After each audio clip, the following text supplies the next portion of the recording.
Hello guys, good afternoon. आज मैं आप सभी का स्वागत करता हूं अपने यूट्यूब चैनल पे।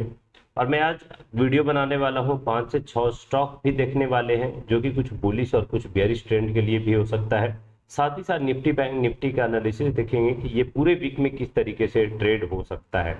तो सबसे पहले मैंने यहाँ पर निफ्टी बैंक का ग्राफ लगाया है। निफ्टी बैंक का अगर आप वीकली का टाइम फ्रेम देखते हो तो सबसे पहले गाइज यहाँ पर हम वीक का टाइम फ्रेम देखेंगे, उसके बाद देखते हैं कि क्या मार्केट में बनने की कोशिश कर रहा है। अगर आप वीकली टाइम फ्रेम में आते हैं तो यहाँ पर आपको एक बहुत ही अच्छा चीज देखने को मिलेगा कि मार्केट का ये जो जोन था गाइज, इसी जोन से इसने एक ब्रेकआउट दिया था। ये जो जोन है यहीं से एक अच्छा ब्रेकआउट आया था। ये रेजिस्टेंस है, यहाँ पर भी इसका रेजिस्टेंस था, लगभग 5 से 6 वीक यहाँ पर होल्ड किया था और एक बड़े ग्रीन कैंडल के साथ यहाँ पे ब्रेकआउट दिया।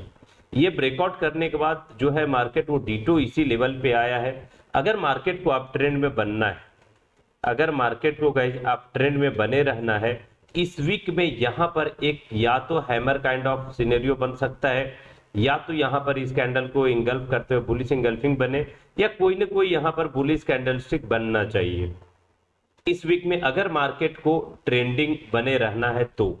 लेकिन अगर इनकेस मार्केट इस वाले जोन को, जो आप ये जोन देख रहे हैं, अगर मार्केट इस जोन के नीचे में, इसके नीचे अगर क्लोज कर देता है, इसके लो नीचे ब्रेक करके, तब मार्केट गाइस कुछ और करेक्ट करने को रेडी हो जाएगा। और करंट लेवल पे देखोगे तो पिछले 3 वीक से बहुत जबरदस्त करेक्शन यहाँ पे आई है। लगभग अगर आप देखें तो मार्केट 46,400 से लेकर के 44,000 के आसपास आता हुआ दिखा है। तो ये 2000 जो पॉइंट है, ये 2000 का पॉइंट नॉन स्टॉप पिछले 3 वीक में करेक्ट करता हुआ आपको दिखा है। मैं आपको यहाँ पे डेली का टाइम फ्रेम लगाता हूँ और डेली के टाइम फ्रेम में दिखाता हूँ कि मार्केट क्या करने की कोशिश कर रहा है, तब जाकर हम लोग इंट्राडे का ट्रेड प्लानिंग करेंगे। अगर आप यहाँ पे देखते हैं गाइस, तो डेली का टाइम फ्रेम में क्या देख रहे हैं कि मार्केट क्या कर रहा है, एक पैटर्न बनाने की कोशिश कर रहा है। मार्केट इसी लेवल पे था, यहाँ से जब ये ब्रेकआउट दिया था तो करंट लेवल पे ये जो जोन है, यहाँ से ये ब्रेकडाउन देता हुआ दिखा है। मार्केट ने एक लेवल बनाया था, ये था आपका एक जो पैटर्न है, इसको बोलते हैं हेड एंड शोल्डर। ये लेफ्ट शोल्डर है, ये हेड है, ये राइट शोल्डर है, इसके नीचे क्लोज करने की कोशिश किया है। तो यहाँ पर या तो मार्केट इस जो नेक्स्ट डे है, या तो यहाँ पर जो है वो इनसाइड कैंडल का पैटर्न का फॉर्मेशन करेगा और उसके बाद यहाँ ब्रेक करेगा, या तो इनसाइड के बाद यहाँ पर ऊपर जाके क्लोज करना चाहिए। तो यहाँ पे हमें देखना पड़ेगा कि मार्केट इस लेवल के नीचे जाता है या इस लेवल को सस्टेन करता है। तो ये हमारे लिए बहुत इंपॉर्टेंट पॉइंट है। एक साइकोलॉजिकल लेवल है, 44,000 का लेवल एक साइकोलॉजिकल भी होगा। तो हमें देखने वाली बात होगी ये लेवल को होल्ड करता है या इसको ब्रेकआउट देता है। तो इंट्राडे में अगर आप ट्रेड का प्लान करते हैं तो ऑब्वियस ही बात है कि थोड़ा छोटा टाइम फ्रेम में जाएंगे। मैंने आपके लिए 1 आवर का टाइम फ्रेम लगाया है। 1 आवर का टाइम फ्रेम में मैं आपको दिखाता हूं कि मार्केट का कौन सा जोन है जहां पर ट्रेड करने की कोशिश करेंगे। तो ये वाला जो जोन आपको दिख रहा है जहां पे मार्केट ट्रेड कर रहा है, ये सारे जो जोन है, इसके ऊपर अगर मार्केट जाता है, इसके ऊपर अगर मार्केट जाता है तो ही ट्रेड करे। 44,500 के ऊपर में ही यह बाई होगा। और अगर कहीं पर भी इस जोन में ओपन होता है तो फिर से साइडवेज बना के अगर नीचे ब्रेक करता है, एक अच्छी मूव आपको डाउन साइड में भी देखने को बहुत आसानी से मिल जाएगी। तो बैंक निफ्टी को इस तरीके से आप नजर बना के रखें। यहाँ पर अगर आप देखते हैं निफ्टी को, निफ्टी में अगर आप देखते हैं कहीं तो 1 डे का टाइम फ्रेम पे आपको दिखाता हूँ कि निफ्टी क्या करने की कोशिश कर रहा है। तो निफ्टी में अगर आप देखें तो अभी भी इसका जो पिछले कुछ दिन का लो है उसको सेव करने की कोशिश कर रहा है। यहाँ पर भी कुछ उसी तरह का पैटर्न बनता हुआ दिखा है, टॉप से कुछ उसी तरह पैटर्न दिख रहा है। तो यहाँ पे निफ्टी थोड़ा सा बियरिश और हो सकता है, क्योंकि अभी भी जो है वो ये इस लेवल पे आया नहीं है और निफ्टी बैंक ऑलरेडी ब्रेकडाउन दे चुका है। तो निफ्टी में थोड़ा सा बियरिशनेस और कंटिन्यू रह सकती है यहाँ पे। तो निफ्टी को अगर आप ट्रेड करते हैं तो शायद आपको कुछ अच्छा पॉइंट यहाँ पे मिल सकता है। डेली टाइम फ्रेम में भी आप मार्केट को देखें तो यहाँ से जो है एक अच्छा सा सपोर्ट लेवल था, ब्रेकडाउन देकर थोड़ा ऊपर जाने की कोशिश किया, फिर से ब्रेकडाउन दिया है। देखना होगा अगर इसके नीचे ब्रेकडाउन देता है फर्दर तो हम इंट्राडे के लिए कुछ पॉइंट्स और जो है वो मोमेंटम में ट्रेड कर सकते हैं बियरिशनेस के लिए, राइट। उसके बाद नेक्स्ट ट्रेड है जो कि मैंने आपके लिए लेकर के आया है, जिसका नाम है ब्रिटानिया। ब्रिटानिया को अगर आप ट्रेड देखते हैं, मैं आपके लिए वीकली का टाइम फ्रेम लगाता हूं। वीकली टाइम फ्रेम में अगर आप ब्रिटानिया को देखते हैं तो ब्रिटानिया में क्या दिखता है, थोड़ा ध्यान से आप देखें। तो ये जो लेवल है मार्केट का, एक अच्छा सा रेजिस्टेंस था, उसके बाद ये ब्रेकआउट देता है, ये रेजिस्टेंस के बाद ब्रेकआउट देने के बाद इसके नीचे क्लोज कर रहा है। उसके बाद मार्केट कहीं ना कहीं ये भी एक सपोर्ट जोन है गाइस। नेक्स्ट जो लेवल हमारे पास बन के आता है मार्केट के लिए वो ये वाला लेवल आता है। अगर यहाँ से ब्रेकडाउन करता है, अगर ये 45,000 4,500 से लगभग नीचे अगर क्लोज करता है, तो जो नेक्स्ट लेवल बनता दिख रहा है वो लगभग 4,400 के आसपास आपको लेवल बनता हुआ दिखेगा। इसके नीचे अगर ब्रेक करता है तो आप यहाँ पे ब्रिटानिया को भी नजर बना के रख सकते हैं। लेकिन यहाँ पे एक चीज और अगर आप देखने की कोशिश करेंगे तो आपको एक ट्रेंड बनता हुआ दिखेगा। वीकली के टाइम फ्रेम में अगर आप देखते हैं तो मार्केट का क्या है, एक बहुत अच्छा यहाँ पर एक ट्रेंड है। इस लेवल पे मार्केट लगातार ट्रेड करता दिखा था, अभी यहाँ पर आया है। तो क्या मार्केट यहाँ से सपोर्ट बनाता है, इस लेवल पे सपोर्ट बना सकता है, और सपोर्ट अगर बनाता है तो बहुत अच्छा मूव करेगा। बाकी यहाँ पर अगर आप देखेंगे तो एफएमसीजी के बाकी स्टॉक्स जो हैं वो काफी वीक होते दिखे हैं, बहुत अच्छा ब्रेकडाउन किए हैं।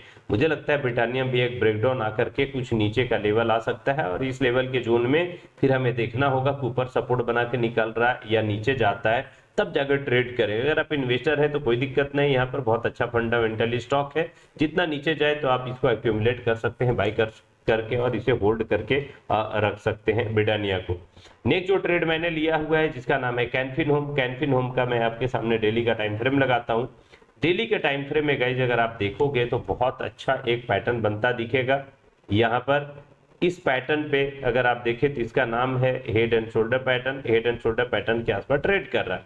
अगर मार्केट को ऊपर जाना है तो यही लेवल से इसे सपोर्ट बनाना होगा, अदरवाइज अगर यहाँ पर ब्रेकडाउन आ जाती है तो कैनफिन होम में एक अच्छी फॉल और भी आपको दिख सकता है। तो आप इसे दोनों तरफ की अपॉर्चुनिटी के लिए इसे देखें, ऊपर के लिए भी और यहाँ से नीचे के लिए भी। तो बिल्कुल ये डू एंड डाई वाली सिचुएशन पे है, यहाँ पर आइदर मेक और ब्रेक के लेवल पे है। अगर ब्रेक करता है तो बहुत अच्छी फॉल है, अगर यहाँ मेक करता है तो इस लेवल के ऊपर जाते ही एक अच्छी अपसाइड भी मिलेगा। तो दोनों लेवल के लिए नजर बना के आप कैनफिन होम को रख सकते हैं।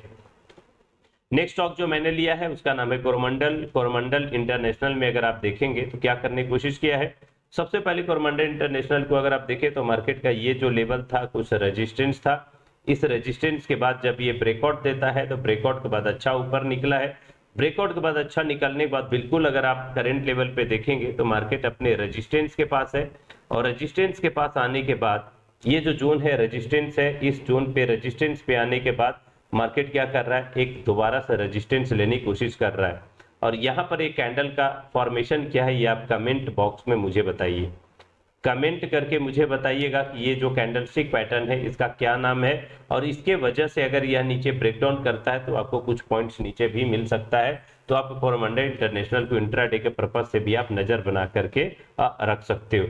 नेक्स्ट जो स्टॉक मैंने लेकर के आया है जिसका नाम है कमिंस इंडिया। कमिंस इंडिया में अगर आप देखेंगे तो क्या करने की कोशिश कर रहा है, कमिंस इंडिया का ये जो जोन था गाइस एक बहुत अच्छा एक रेजिस्टेंस का जोन था। उसके बाद यहाँ से ये ब्रेकआउट देता है, यहाँ से अच्छा ब्रेकआउट देता है। जिस लेवल पे ये ब्रेकआउट आया था, जिस लेवल पे ये ब्रेकआउट दिया था उसी जोन पे भी ट्रेड करने की कोशिश किया, थोड़ा सपोर्ट बनाने की कोशिश में है। लेकिन और यहाँ पर एक जो है वो कह सकते हैं कि कंसोलिडेशन कर रहा है। अगर मार्केट इसके नीचे ब्रेकडाउन करता है तो बहुत अच्छा फॉल है, अदरवाइज अगर इसको सस्टेन करता है तो एक अच्छी आप मूव भी आपको देखने को मिलेगा। तो मैंने आपको कैनफिन होम का जिस तरीके से बताया था उसी तरीके से कमिंस इंडिया है। अगर कमिंस इंडिया में भी अगर आप कमिंस इंडिया में भी देखते हैं तो मेक और ब्रेक का लेवल पे है, यहाँ से बहुत अच्छा ऊपर भी जा सकता है, और यहाँ से ये ब्रेक करता है नीचे तो बहुत अच्छा ट्रेंड आपको डाउन साइड भी मिल सकता है, क्योंकि प्रीवियस ट्रेंड डाउन में था। यहाँ पे डाउन होने के बाद यहाँ पे कंसोलिडेट कर रहा है, अगर इसके नीचे कंटिन्यू करता है तो फर्दर एक और मोमेंटम एक और स्विंग आपको लो लगाते हुए आपको दिख सकता है कमिंस इंडिया। तो इस पे भी नजर बना के रखें। नेक्स्ट स्टॉक जो मैंने आपके लिए लेकर आया है जिसका नाम है डेल्टा कॉप। डेल्टा कॉप का ये लेवल देखें, बहुत अच्छा मार्केट यहाँ से आता है, एक ट्रेंड बनाता है, और इस ट्रेंड के बाद अगर आप देखें तो बहुत अच्छा ब्रेकआउट देने के बाद बहुत बेहतरीन अप मूव दिखाया था। उसके बाद यहाँ पे मार्केट नीचे आता है बिल्कुल सपोर्ट जोन के आसपास। सपोर्ट जोन के आसपास आने के बाद ये एक फर्स्ट मूव लगाता है, नीचे आने के बाद सपोर्ट के आसपास, अभी सपोर्ट पे नहीं आया, थोड़ा और नीचे आकर के अगर यहाँ से बुलिशनेस बनाता है तो एक बहुत बड़ा पॉइंट आप कैप्चर कर सकते हैं। अदरवाइज अगर इसके नीचे ये ब्रेक करता है बहुत अच्छा मूव डाउन साइड के लिए भी ये जा सकता है। तो यहाँ पर भी आइदर मेक और ब्रेक के लेवल पे है, लेकिन चूंकि डेल्टा कॉप में आपको इन्वेस्ट करने के बारे में सोचना चाहिए। कब, मैं आपको बताता हूँ कि कब इसके बारे में सोचना चाहिए। जैसे ये लेवल है, ये मेक और ब्रेक का लेवल है, अगर यहाँ से ये ब्रेकडाउन देता है, थोड़ा नीचे जाता है, फिर देखेंगे कि नीचे जाने के बाद ये फिर से रिवर्सल दे रहा है क्या।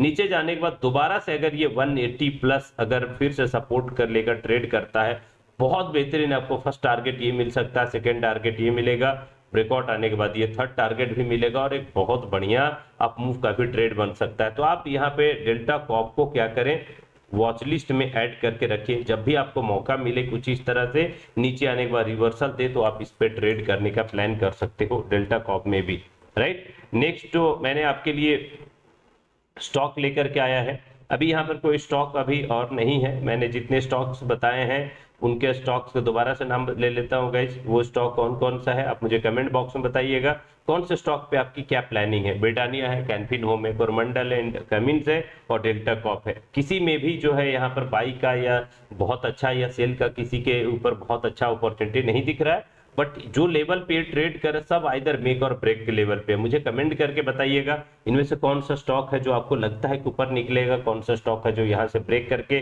नीचे जाएगा, ये कमेंट बॉक्स में जरूर बताएं। मैं आपको एक डिस्क्लेमर बता दूं, ये वीडियो बनाने का मेरा सिर्फ और सिर्फ मकसद होता है कि अब तक मैं यहाँ पर एजुकेशनल वीडियो बना के दूं, एक एनालिसिस की वीडियो बना के दूं, जिसके बेसिस पे आप टेक्निकलिटी पे आप स्ट्रॉन्ग कर सकें। टेक्निकल एनालिसिस पे आप ये ध्यान देख कर सकते हैं कि कौन कौन सा वो स्टॉक है, कौन कौन सा बेसिक्स हमारे पास फंडामेंटल टूल्स होते हैं जिसका इस्तेमाल करके मार्केट का ट्रेंड या डाउन ट्रेंड का हम एनालाइज कर सकते हैं। अगर आपको वीडियो अच्छा लगा तो प्लीज वीडियो को लाइक करें, वीडियो को चैनल सब्सक्राइब करके फॉरवर्ड करें आगे।